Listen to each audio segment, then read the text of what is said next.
Memahami istiqomah, saya contohkan, ketika kita kerja di pabrik atau perusahaan, maka belum dianggap kerja dan akan dapat gaji dari pabrik. Kalau kita belum istiqomah, karena kerja di pabrik, maka harus istiqomah, terus-menerus tiap hari berangkat ke pabrik, pagi berangkat ke pabrik, kerja, sore pulang, pagi berangkat, sore pulang, baru nanti sebulan digaji sama pabrik tempat kita kerja. Orang lain yang tak kerja di pabrik, mungkin akan berpendapat, atau mencela, wong kok tiap hari berangkat kerja, oleh-oleh apa? Atau mengatakan, orang kok sia-sia, Bendino berangkat kerja, apa gak bosen? Dan lain-lain pendapat, ya terserah orang berkata apa, atau kamu akan dikatakan orang sesat, tiap hari kok besengit, seragam, berangkat ke pabrik, wong sesat, stres dan lain-lain, ya mereka yang tak kerja berkata apa, itu urusan mereka. Kita yang kerja di pabrik jangan lantas mutung, mangkel, karena dikata-katai. Begitu, kita yang kerja di pabrik, ya terus saja berangkat kerja.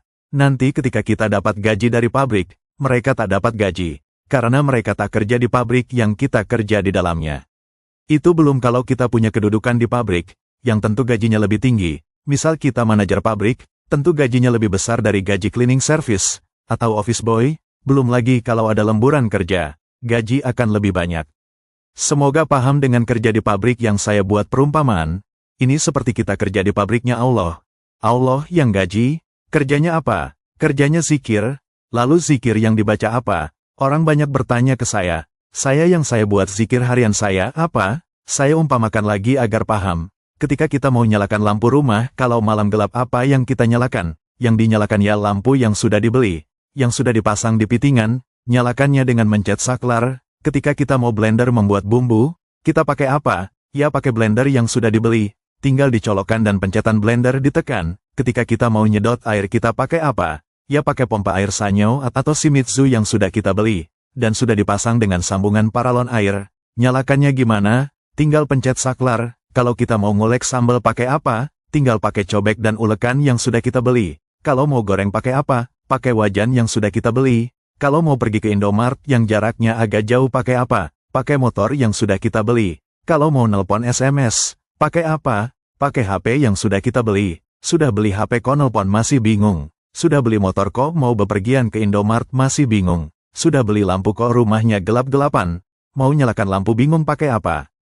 Puasa tingkatan itu umpama beli amaliyah, beli sarana zikir. Zikir yang dipakai harian, itu ya amaliyah zikir yang sudah dibeli dengan puasa itu. Puasa itu umpama membeli amaliyah zikir. Jadi untuk istiqomah harian kita, pakai zikir yang sudah dipuasai. Zikir kita itu umpama peralatan multifungsi, tergantung guna pakai kita tujukan.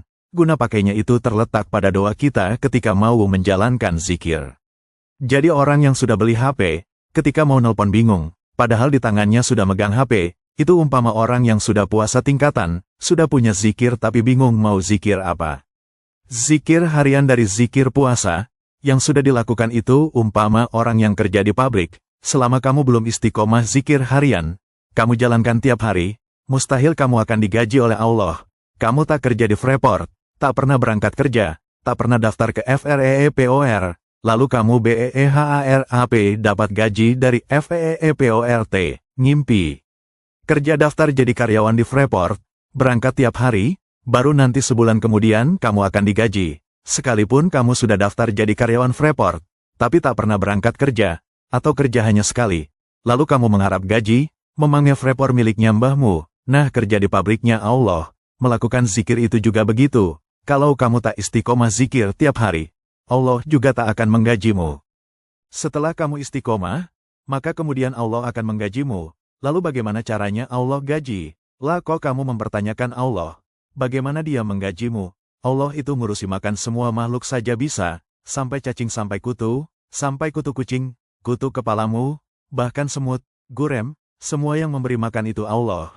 Mana ada Allah yang memberi makan, lo ini semut saja. Semut itu kan banyak, satu desa, pangan, sawah, di mana-mana ada semut, memang kamu yang memberi makan. Ada berapa semut di dunia ini? Itu belum ikan di laut, burung yang terbang, dan kutu di burung, di kucing, di mana-mana saja ada. Belum virus, belum cacing, plankton, makhluk di dunia ini amat banyak, yang kamu tak sanggup menghitungnya. Tak usah jauh-jauh, bakteri di tubuhmu saja kamu tak sanggup menghitungnya. Itu semua Allah yang memberi makan. Apalagi cuma ngurusi kamu. sangat remeh bagi Allah. Kembali, kenapa kok kadang kita rizki susah? Karena kita tak memposisikan dalam tanggungan Allah. Kita selalu keluar dari ketentuan Allah. Katanya kerja untuk Allah. Zikir saja malas. Tak pernah zikir. Katanya kerja di pabrik sandal, tapi berangkat kerja saja tak pernah mau. Ini orang mimpi atau gimana? Kalau kamu memang kerja untuk Allah, maka tandanya kamu itu akan zikir setiap hari. Sebagaimana orang yang kerja di perusahaan, berangkat tiap hari, setelah kamu jelas dapat gaji dari Allah, baru lakukan kerja tambahan yaitu ambil overtime, lemburan, kerja lembur, biar dapat gaji tambahan. Saya umpamakan kerja di Allah itu gaji seorang cleaning service dengan manajer berbeda. Kamu misal mulai istiqomah zikir. Mungkin umpama kamu jadi cleaning service, lalu setahun naik jabatan jadi kepala bagian, lalu setahun naik jabatan jadi kepala administrasi, lalu jadi manajer administrasi, itu perumpamaan saja. Jadi tidak lantas gajimu general manager.